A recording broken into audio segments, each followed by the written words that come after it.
നമസ്കാരം. ബഹുമാന്യരായ എല്ലാ SMCC പ്രേക്ഷകർക്കും വാമലി മാസ് സെന്റർ അവതരിപ്പിക്കുന്ന ഹോളി ക്രോസ് ടിവിയുടെ ഉത്തരം പരിപാടിയിലേക്ക് സുസ്വാഗതം. ഞാൻ നിങ്ങളുടെ സ്വന്തം പേളി മരിയ. നമ്മുടെ ജീവിതത്തിൽ പല പല കാരണങ്ങൾ കൊണ്ട് ആത്മീയവും മാനസികവുമായ പ്രശ്നങ്ങൾ നേരിടാറുണ്ട്. ഇത്തരം പ്രശ്നങ്ങൾക്ക് വചനാടിസ്ഥാനത്തിൽ എങ്ങനെ പരിഹാരം കാണാം എന്നതാണ് ഈ ഉത്തരം പരിപാടി കൊണ്ട് ഇവിടെ ഉദ്ദേശിക്കുന്നത്. നിങ്ങളുടെ പ്രശ്നങ്ങൾക്ക് ഞങ്ങളെ വിളിക്കേണ്ട നമ്പർ 0121-234-5678. ഞാൻ നമ്പർ ഒന്നുകൂടെ പറയാം. ഇറ്റ്സ് 0121-234-5678. ഇന്നത്തെ എപ്പിസോഡിൽ നമുക്കിവിടെ അതിഥിയായി കടന്നു വന്നിരിക്കുന്നത് അട്ടപ്പാടി ആരോഗ്യ കേന്ദ്രത്തിന്റെ മുൻ ഡയറക്ടറും ഇപ്പോൾ UK-യുടെ വിവിധ സ്ഥലങ്ങളിൽ ആത്മീയ രോഗവിദഗ്ധനായി സേവനം അനുഷ്ഠിച്ചു വരുന്നതുമായ ഫാദർ ഈനാശു തറക്കൽ ആണ്. നമുക്ക് അച്ഛനെ ഈ വേദിയിലേക്ക്, ഈ പ്രോഗ്രാമിലേക്ക് സസന്തോഷം സ്വാഗതം ചെയ്യാം.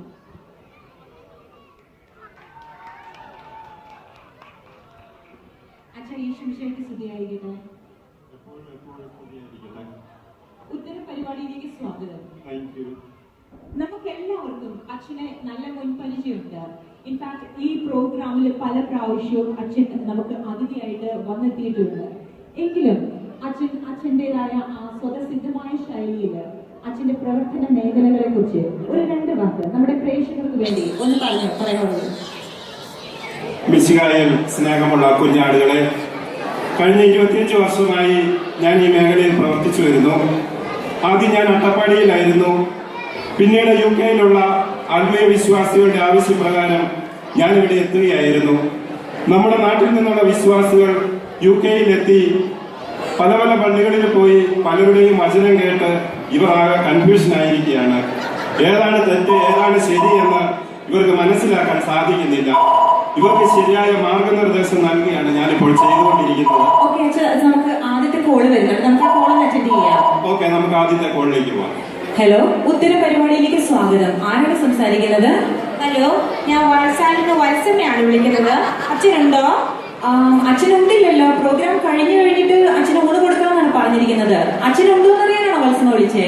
അയ്യോ, അതല്ല എന്റെ ചേച്ചി, എനിക്കൊരു പ്രശ്നം ഉണ്ടായിരുന്നു, അതൊന്ന് പറയാനായിരുന്നു. ഓക്കെ പറഞ്ഞോളൂ, അച്ഛൻ കേൾക്കുന്നുണ്ട്. ഹലോ അച്ഛാ, എനിക്കൊരു പ്രശ്നമുണ്ട്.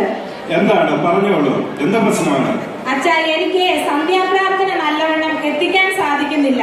പ്രാർത്ഥനാ സമയത്ത് പല വിചാരങ്ങൾ കടന്നു വരികയാണ്. കുഞ്ഞമ്മയ്ക്ക് എന്ത് പല വിചാരങ്ങളാണ് കടന്നു വരുന്നത്? കുഞ്ഞമ്മ അച്ഛാ, കുഞ്ഞമ്മ അല്ല, വത്സമ്മ. സോറി, വത്സമ്മ, എന്ത് പല വിചാരങ്ങളാണ് കടന്നു വരുന്നത്? അത് പ്രാർത്ഥിക്കാൻ ഇരുന്ന് കഴിയുമ്പോൾ അന്നത്തെ സീരിയലിന്റെ ഒക്കെ കഥ ഓർമ്മ വരികയാണ്. പ്രത്യേകിച്ചും പരസ്പരത്തിലെ ദീപ്തി കേസ് തെളിയിക്കുവോ, അർത്ഥമത്ത് വെളുക്കുവോ എന്നൊക്കെ. സാരമില്ല മോളെ, ഇത് നമ്മുടെ സമൂഹത്തില് പ്രത്യേകിച്ച് സ്ത്രീകളുടെ ഇടയിൽ കണ്ടുവരാറുള്ള അസുഖമാണ് കേട്ടോ. ഞങ്ങളുടെ ഭാഷയിൽ ഇതിനെ കണ്ണിടർച്ച എന്നാണ് പറയുന്നത്. എന്തിടർച്ചാണ്? കണ്ണിടർച്ച എന്നാണ് പറയുന്നത്. അച്ഛാ, ഇതിനെന്താ അച്ഛാ ഒരു പരിഹാരം? പറയാം വത്സമ്മ. ഒരു കാര്യം ചെയ്യുക, വളരെ ശ്രദ്ധയോടെ സന്ധ്യാപ്രാർത്ഥന എത്തിക്കണമെങ്കിൽ വത്സമ്മ TV വീട്ടിൽ നിന്നും എടുത്തു മാറ്റുക കേട്ടോ. ഹലോ, ഒന്നും കേൾക്കുന്നില്ല അച്ഛാ, എന്താ പറഞ്ഞത്? അത് TV വീട്ടിൽ നിന്നും എടുത്തു മാറ്റുക. ഹലോ, ഒന്നും കേൾക്കാൻ പറ്റുന്നില്ല. ഹലോ അച്ഛൻ, എനിക്ക് തോന്നുന്നു ഫോണിൽ എന്തോ പ്രശ്നമുണ്ടെന്ന് തോന്നുന്നു. ലൈൻ കട്ടായി പോയി തോന്നുന്നു. അത് പേടി ലൈനിന്റെ പ്രശ്നമല്ല പേടി, അത് TV വീട്ടിൽ നിന്ന് എടുത്തു മാറ്റാനുള്ള പ്രശ്നം കൊണ്ടാണ് ലൈൻ കട്ട് ചെയ്ത് പോയതാ. പഴയ കമ്പിളിപ്പുതപ്പ് ഓർക്കുന്നുണ്ടോ? കമ്പിളിപ്പുതപ്പ്. ഓക്കെ. അച്ഛൻ ആക്ച്വലി ഒരു സൈക്കോളജിസ്റ്റ് കൂടിയാണെന്ന് അറിയാം. പക്ഷെ അച്ഛന് അത്ര പെട്ടെന്ന് കാര്യം മനസ്സിലാക്കണമെങ്കിൽ പിന്നെ പഴയ സിനിമകളൊക്കെ നല്ലപോലെ കാണാറുണ്ടല്ലേ? ഇതെങ്ങനെ പലരും വിളിക്കുന്നതല്ലേ, അപ്പം എല്ലാവരുടെയും ഒരു എക്സ്പീരിയൻസ് എനിക്കുണ്ട്. എല്ലാവർക്കും എളുപ്പത്തിൽ ദൈവത്തിന്റെ അടുത്തെത്തണം. അതാണ് ഇടുങ്ങിയ വഴിയിലൂടെ സഞ്ചരിക്കാൻ ആരും തയ്യാറല്ല. ഓക്കെ അച്ഛൻ, നമുക്ക് അടുത്ത കോൾ വരുന്നത്, നമുക്ക് കോളിലേക്ക് ഒന്ന് കിടക്കാം. ഓക്കെ, അടുത്ത കോളിലേക്ക് പോകാം. ഹലോ, ഉത്തര പരിപാടിയിലേക്ക് സ്വാഗതം. ആരാണ് വിളിക്കുന്നത്? ഹലോ, ഞാൻ ഓക്സ്ഫോർഡിൽ നിന്ന് അടിയോടിയാണ് വിളിക്കുന്നത്. അടിയോടി സംസാരിച്ചോളൂ, അച്ഛൻ കേൾക്കുന്നുണ്ട്. ഒന്ന് മിണ്ടേക്ക. സോറി. ഹലോ, കുറച്ച് സോറി, ഇവിടെ പിള്ളേർ പറഞ്ഞു കേട്ടോ. ഓക്കെ ഞാൻ തെറ്റിദ്ധരിച്ചു. സംസാരിച്ചോളൂ, അച്ഛൻ കേൾക്കുന്നുണ്ട്. അച്ഛൻ ഈശ്വരശേഷി സ്തുതിയായിരിക്കും അച്ഛൻ. എപ്പോഴും സ്തുതിയായിരിക്കട്ടെ. പറഞ്ഞോളൂ അടിയോടി, എന്താണ് പ്രശ്നം? അതെ അച്ഛാ, എനിക്ക് ഈ പ്രാർത്ഥനാ സമയത്ത് കുർബാന സമയത്തെല്ലാം തോണ്ടണം എന്നൊരു ചിന്തയാണ് മനസ്സിൽ. ഒന്നിനും അങ്ങോട്ട് ശ്രദ്ധിക്കാൻ പറ്റുന്നില്ല. അതുകൊണ്ട് അടുത്തിരിക്കുന്നവർക്ക് ഒരു ബുദ്ധിമുട്ടാകുന്നുണ്ടോ എന്നൊരു സംശയം. ഓക്കെ, അടിയോടി ഫേസ്ബുക്കും വാട്സാപ്പും ഒക്കെ എപ്പോഴും ഉപയോഗിക്കാറുണ്ട് അല്ലേ? അത് ശരിയാണ് അച്ഛോ, അച്ഛനതൊക്കെ അറിയാല്ലേ. ഇന്നത്തെ കാലത്ത് ഇതൊക്കെ ഇല്ലാതെ എങ്ങനെയാ അച്ഛൻ ജീവിക്കുന്നത്? വചനം എന്താണ് പറയുന്നതെന്ന് അറിയാമോ? നിങ്ങളുടെ നിക്ഷേപം എവിടെയായിരിക്കുന്നോ അവിടെ ആയിരിക്കും നിങ്ങളുടെ ഹൃദയവും എന്നാണ്. അടിയോടി ഫേസ്ബുക്കും വാട്സാപ്പും ഒക്കെയാണ് ഹൃദയത്തിൽ നിക്ഷേപിച്ചിരിക്കുന്നത് കേട്ടോ. അതുകൊണ്ടാണ് ഇങ്ങനെ സംഭവിക്കുന്നത്. വചനം നിർദ്ദേശിച്ചത് മാറ്റാൻ ഒരു വഴി പറച്ചു. അടിയോടി നമ്മൾ കത്തോലിക്ക വിശ്വാസികൾക്ക് വചനമില്ലാതെ ഒരു ജീവിതമില്ല കേട്ടോ. മനോഹരമായി ഇന്നത്തെ വചന പ്രഘോഷണത്തില് നമ്മുടെ നിയുക്ത പിതാവ് നമ്മെ ഓർമ്മപ്പെടുത്തുകയുണ്ടായി. വചനത്തിൽ വിശ്വസിച്ച് നീ എളിമയുള്ളവനായിരിക്കുക, അപ്പോൾ നീ ആഗ്രഹിക്കുന്നത് പോലെ നടക്കും. ഇനി അടിയോടിയുടെ ഈ പ്രശ്നം മാറ്റാന് ഞാനൊരു വഴി പറഞ്ഞുതരാം കേട്ടോ. ഞങ്ങളുടെ ഈ ഭാഷയിൽ ഈ അസുഖത്തിന് തോണ്ടലിസം എന്നാണ് പറയുന്നത് കേട്ടോ. എന്തിരിസം? തോണ്ടലിസം എന്നാണ് പറയുന്നത്. ഇത് മാറുന്നതിനായി ദൈവിക ചിന്തകളും പ്രവൃത്തികളും ഹൃദയത്തിൽ നിക്ഷേപിച്ച് ഗ്രൂപ്പിൽ നിന്ന് ഔട്ട് ആകുക കേട്ടോ. അതൊന്നും നടക്കുന്ന കാര്യമില്ല അച്ഛോ, എല്ലാ ഗ്രൂപ്പിന്റെ അഡ്മിൻ ഞാനല്ലോ. എങ്കിൽ അടിയോടി ഒരു കാര്യം ചെയ്യുക, ഗ്രൂപ്പിലുള്ള എല്ലാവർക്കും ഡെയിലി ദൈവവചനം മാത്രം സെൻഡ് ചെയ്തുകൊണ്ടിരിക്കുക കേട്ടോ. അതുകൊണ്ടല്ലേ ഗുണം അച്ഛാ? അതുകൊണ്ടുള്ള പ്രയോജനം അവർ അടിയോടിയ ഗ്രൂപ്പിൽ നിന്ന് ഔട്ട് ആക്കിക്കോളും. അത് ശരി, അച്ഛനാണ് പുലിയാണ് കേട്ടോ. അച്ഛന്റെ നമ്പർ എനിക്കൊന്ന് വാട്സപ്പ് ചെയ്തേ.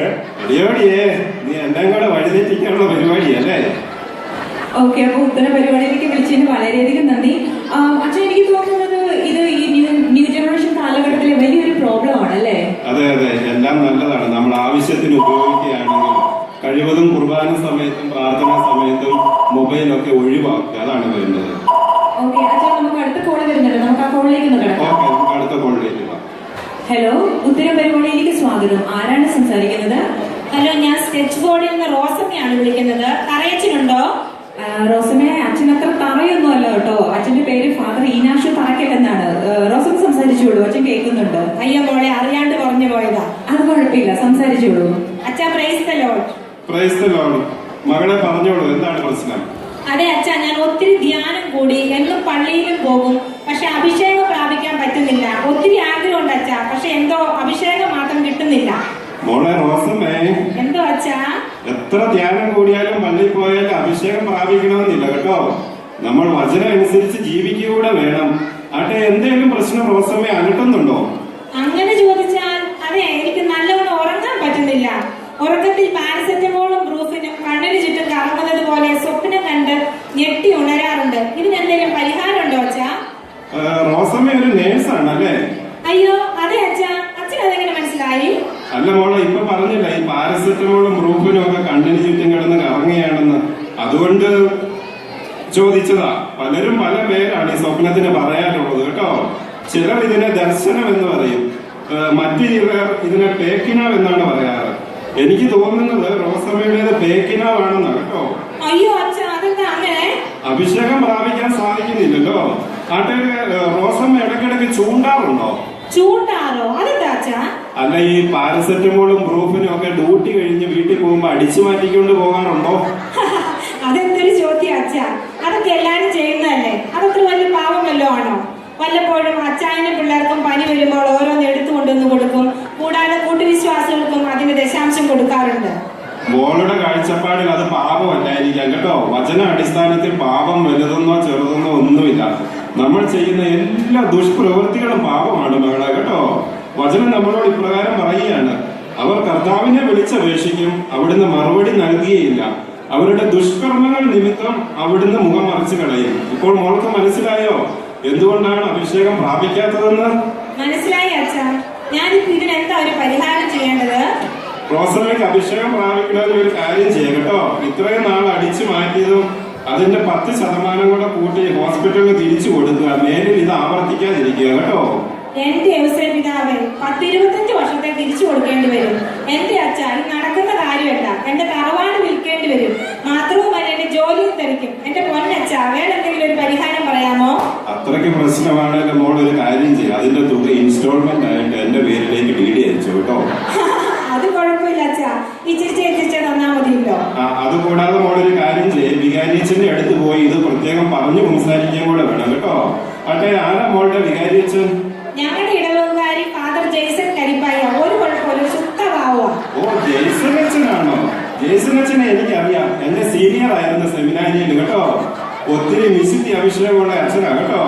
ഓക്കെ, അപ്പൊ ദൈവം മോളെ സമർത്ഥമായി അനുഗ്രഹിക്കട്ടെ. കൂട്ടത്തിൽ ആ DD അയക്കാൻ മറക്കണ്ടേ. അത് കുഴപ്പമില്ല അച്ഛാ. അപ്പൊ ഒത്തിരി നന്ദി. ഉത്തര പരിപാടിയിലേക്ക് വിളിച്ചതിന് വളരെയധികം നന്ദി.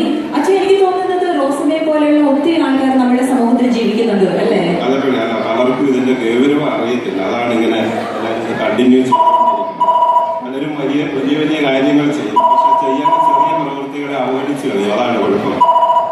അച്ഛൻ, നമുക്ക് ഇനിയും ഒരുപാട് കോളുകൾ വന്നുകൊണ്ടിരിക്കുന്നുണ്ട്. പക്ഷേ സമയ പരിമിതി മൂലം നമ്മുടെ ഈ പ്രോഗ്രാം ഇവിടെ ഇതിപ്പോൾ വൈൻഡപ്പ് ചെയ്യേണ്ടതായിട്ട് വന്നിരിക്കുകയാണ്. അച്ഛനിത് വളരെ ആധികാരികതയോടുകൂടി കൃത്യതയോടുകൂടി തന്നെ നമ്മുടെ കോളേജിന് എല്ലാത്തിനും നല്ലപോലെ ആൻസർ ചെയ്തിട്ടുണ്ട്. ഇതിന്റെയൊക്കെ ഒരു വെളിച്ചത്തിൽ അച്ഛന് എന്താണ് നമ്മുടെ SMCC പ്രേക്ഷകർക്ക് ഒരു മെസ്സേജ് കൺവേ ചെയ്യാനുള്ളത്?